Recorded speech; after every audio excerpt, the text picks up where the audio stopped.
ಕರ್ನಾಟಕ ರಾಜ್ಯ ರೈತ ಸಂಘ ಸುನಪ್ಪ ಪೂಜಾರಿ ಬಣ ಜಿಲ್ಲಾ ಘಟಕ ಶಿವಮೊಗ್ಗ ಸಾಗರ ಇವರೊಂದು ಪತ್ರಿಕಾಗೋಷ್ಠಿಯನ್ನು ಮಾಡಿ ಒಂದು ಹೇಳಿಕೆ ಕೊಟ್ಟಿದ್ದಾರೆ.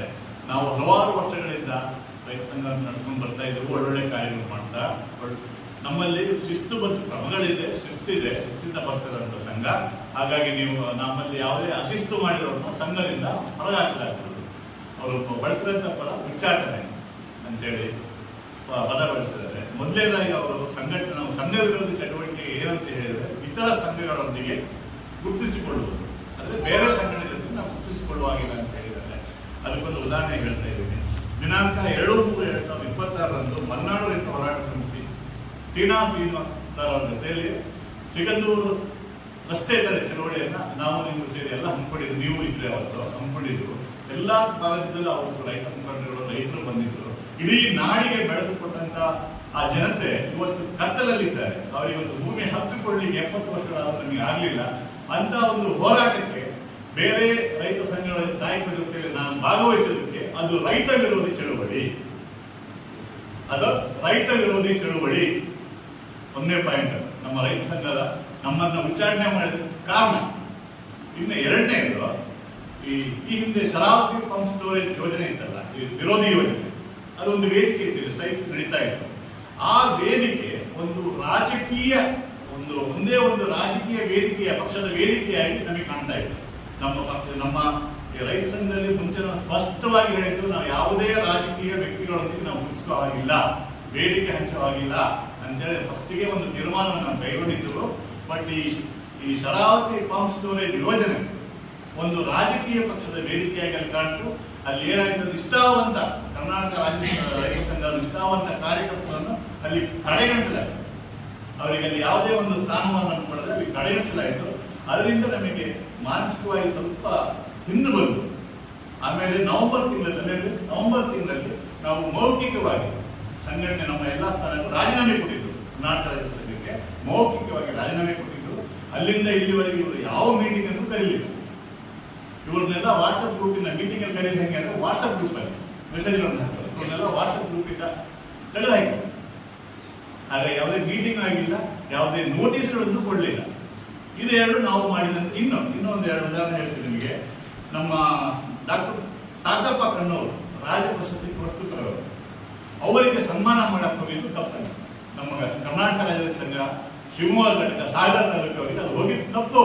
ಸಂಘಟನೆ ವತಿಯಿಂದ ನೀನು ಹೋಗಿದ್ದು ತಪ್ಪು. ಎರಡನೇದು, ನಮ್ಮ ಕಾರ್ತಿಕಕ್ಕೆ ಮೂಲೆಗದ್ದೆ ಸ್ವಾಮೀಜಿಯವರು ನಮ್ಮನ್ನು ಕರೆದಿದ್ರು. ಮೂಲೆಗದ್ದೆ ಸ್ವಾಮೀಜಿಯವರು ಕಾರ್ತಿಕಕ್ಕೆ ಬನ್ನಿ ಅಂತ ಕರೆದಿದ್ರು. ನಾವು ಆ ಕಾರ್ತಿಕಕ್ಕೆ ಭಾಗವಹಿಸಿದ್ರು. ಒಂದು ಅರ್ಧ ಗಂಟೆ ಅವರ ಜೊತೆ ರೈತರ ಕಷ್ಟಗಳನ್ನ, ರೈತರಿಗೆ ಏನೇನು ಮಾಡ್ಬೋದನ್ನ ವಿಚಾರವನ್ನು ಚರ್ಚೆ ಮಾಡಿದ್ರು. ಅದು ಚರ್ಚೆ ಮಾಡಿದ್ರು ತಪ್ಪು. ರೈತ ವಿರೋಧಿ ಇದು ರೈತ ವಿರೋಧಿ ನೀತಿ. ಇಲ್ಲಿ ನಮಗೆ ಏನು ಕಾಣ್ತಾ ಇದೆ ಅಂದ್ರೆ ಸ್ಪಷ್ಟವಾಗಿ ಏಕ ವ್ಯಕ್ತಿಯ ನಾಯಕತ್ವವನ್ನ ಕರ್ನಾಟಕ ರಾಜ್ಯ ರೈತ ಸಂಘದಲ್ಲಿ ಕಾಣ್ತಾ ಇದೆ. ಇದು ಮುಖ್ಯವಾಗಿ ನಮಗೆ ಸ್ಪಷ್ಟಪಡಿಸಲು ಬಯಸ್ತಾರೆ. ಆಮೇಲೆ ಉಚ್ಚಾಟನೆ ಇರುತ್ತೆ, ವಿಪ್ ಜಾರಿಗೊಳಿಸ್ತಾರೆ. ವಿಪ್ಪನ್ನ ಜಾರಿಯನ್ನು ಉಲ್ಲಂಘನೆ ಮಾಡಿದ್ರೆ ಉಚ್ಚಾಟನೆ ಮಾಡ್ತಾರೆ ರಾಜಕೀಯ ಪಕ್ಷಗಳಲ್ಲಿ. ಇದು ಯಾವುದೇ ಒಂದು ನೋಟಿಸ್ ಅನ್ನು ಕೊಡದೆ ನಮ್ಮ ಘನತೆಗೆ ಧಕ್ಕೆ ಬರಲಿಕ್ಕೋಸ್ಕರ ಇವರು ಈ ಪತ್ರಿಕಾಗೋಷ್ಠಿ ಮಾಡಿದ ಉಚ್ಚಾಟನೆ ಎಂಬ ಪದವನ್ನು ಯೂಸ್ ಮಾಡಿದ್ದಾರೆ. ಇನ್ನು ಮುಂದಿನ ನಮ್ಮ ಭದ್ರೇಶ್ ಪಾಲ್ಗಡ ಮಾತಾಡ್ತಾರೆ. ತಾಲೂಕು ಅಧ್ಯಕ್ಷರಾದ ರಾಮಚಂದ್ರಪ್ಪನವರು ಉಚ್ಚಾಟನೆ ಎಂಬ ಪದವನ್ನು ಬಳಸಿದ್ದಾರೆ. ಅಂದ್ರೆ ಬೇರೆ ಸಂಘಟನೆಗಳ ಜೊತೆ ಕೈ ಜೋಡಿಸ್ಕೊಂಡಿದ್ದೀವಿ ಅಂತೇಳಿ, ಬೇರೆ ರೈತ ಸಂಘಟನೆ ಬಿಟ್ಟು ಬೇರೆ ಯಾವುದಾದ್ರು ಸಂಘಟನೆ ಜೊತೆ ರಾಜಕೀಯ ಪಕ್ಷದ ಜೊತೆ ಗುರುತಿಸ್ಕೊಂಡಿದ್ವಾ? ರೈತ ಪರ ಹೋರಾಟದಲ್ಲಿ ಭಾಗವಹಿಸಿದಂತಹ ಪದಾಧಿಕಾರಿಗಳ ಫೋಟೋವನ್ನು ಸಾಮಾಜಿಕ ಜಾಲತಾಣದಲ್ಲಿ ಹರಿದು ಬಿಟ್ಟಿದ್ದು ತಪ್ಪ? ಆಮೇಲೆ ಶರಾವತಿ ಪಂಪ್ ಸ್ಟೋರೇಜ್ ಹೋರಾಟವನ್ನು ರೈತ ಪರ ಹೋರಾಟ ಅಂತ ಮಾಡಿಕೊಂಡು ಅದೊಂದು ರಾಜಕೀಯ ಪ್ರೇರಿತ ಹೋರಾಟ ಆಯಿತು. ಆ ಹೋರಾಟದಲ್ಲಿ ಪದಾಧಿಕಾರಿಗಳು ಯಾವುದೇ ರೀತಿಯ ಒಂದು ಗೌರವವನ್ನು ಕೊಡಲಿಲ್ಲ. ಅವರು ಏಕಪಕ್ಷೀಯವಾದ ಒಂದು ನಿರ್ಧಾರವನ್ನು ತಗೊಳ್ತಾ ಇದ್ರು. ಈ ಒಂದು ಉಚ್ಚಾಟನೆಯ ಶಬ್ದದಿಂದ ನಮಗೆ ಬಹಳ ನೋವಾಗಿದೆ. ಸತತವಾಗಿ ನಾವು 6 ವರ್ಷಗಳ ಉಚ್ಚಾಟನೆ ಅಂತ ಹೇಳಿದ್ದಾರೆ. ಅಂದ್ರೆ ನಾವು ರಾಜೀನಾಮೆಯನ್ನು 9/11 ನಾವು ರಾಜೀನಾಮೆಯನ್ನು ಕೊಟ್ಟಿರ್ತೇವೆ. 9/11 ಕೊಟ್ಟು ಇಲ್ಲಿವರೆಗೆ ಸುಮ್ಮನಿಟ್ಕೊಂಡು ಈಗ ಉಚ್ಚಾಟನೆ ಪದ ಬಳಸಿದ್ದಾರೆ. ಇವರು ಎಲ್ಲಿ ಯಾವುದೇ ರೈತ ಪರ ಹೋರಾಟಗಳನ್ನ ಮಾಡಬಾರ್ದು ಅನ್ನೋ ಹೊತ್ತಿಕ್ಬೇಕು ಅನ್ನೋ ಉದ್ದೇಶಕ್ಕಾಗಿ ಉಚ್ಚಾಟನೆ ಅನ್ನೋ ಪದವನ್ನು ಬಳಸಿದ್ದಾರೆ.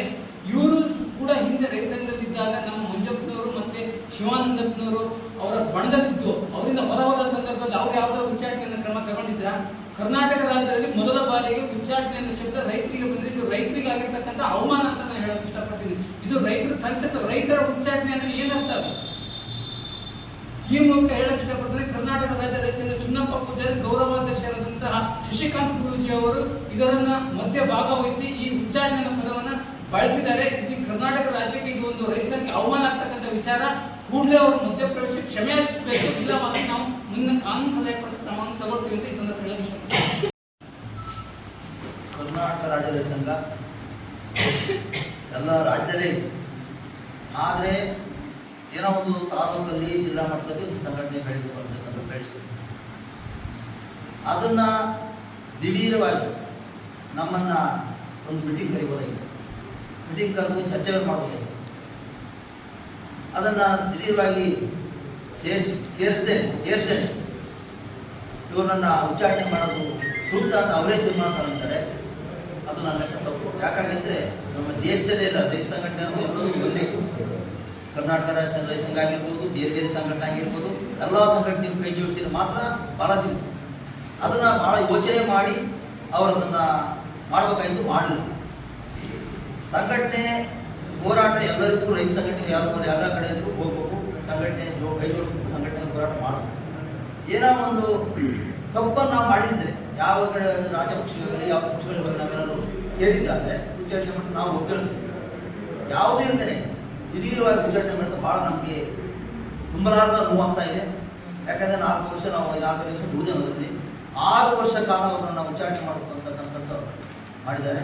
ಅದು ನಮಗೆ ಭಾಳ ನೋವಾಗಿದೆ. ಅದರಿಂದ ಮತ್ತೆ ಯಾವುದು ಈಗ ಇದಕ್ಕೆ ಯಾರಿಗೂ ಕಿರೀಟ ಸಿಗೋಲ್ಲ. ಯಾಕಂದ್ರೆ ಕಿರೀಟ ಸಿಗಬೇಕು ಅಂದ್ರೆ ನಾನೇ ಸ್ವಂತ ಕೋಟಿಗಂಟೆ ದುಡ್ಡು ಖರ್ಚು ಮಾಡಿ ಕಿರೀಟ ಹಾಕೊಂಡ್ರೆ ಮಾತ್ರ ನಮ್ಮ ಕಿರೀಟ ಉಳಿದೆ. ಇದು ಯಾವುದು ಜನಕ್ಕೆ ಎಷ್ಟು ಒಳ್ಳೇದು ಮಾಡಿದ್ರೆ ಕೆಟ್ಟದ್ದೆ. ಆದರೆ ಅದನ್ನೆಲ್ಲ ತಿಳ್ಕೊಳ್ಳಿ ಈ ಥರ ಮಾಡಿದ್ರೆ ನನಗೆ ಭಾಳ ಬೇಜಾರಾಗಿದೆ.